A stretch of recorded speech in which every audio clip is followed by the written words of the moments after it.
clearly, I think there is going to be a tremendous difference on the Hill. I think Trump and his White House will be challenged in committees, of course, in hearings. On policy. On policy, and then also they'll be challenged maybe even on personnel and on ethics as well.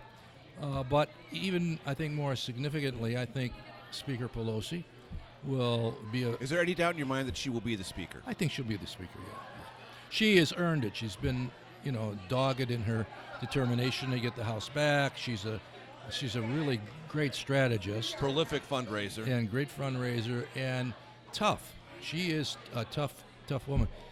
I had the pleasure of endorsing her when I used to be the whip. And then when I left that position, I endorsed her to succeed me, and she was successful in doing that. And I did it for a reason. I watched her for years, and I saw how thoughtful, smart, tough she was. You have to have someone who's tough at that level when you're dealing with so many people. You mentioned the word whip, and for my audience, because one of the things we love to do on the show, David, is just take a moment and say, here's a word that Washingtonians use all the time, but maybe the rest of the country needs a little basic education. What does a whip do specifically for the majority party, which runs the House of Representatives? Well, the best way to answer that is really to go back and talk about the derivation of where that word came from. It came from the House of Commons in Great Britain and England, and it emanated from the fox hunt, where you had a fox and you had a pack of horses chasing the fox.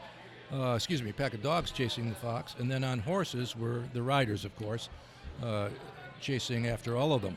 And the riders on the outside of this event, trying to keep the dogs in a pack to focus in on the rabbit or the whatever else they were chasing, were called the whippers in. Mm-hmm. And so the derivation of all this is the whippers in politics are the people who try to round up the votes, to keep the pack together, focused. to keep us focused on what our goal is. And so that's that's behind.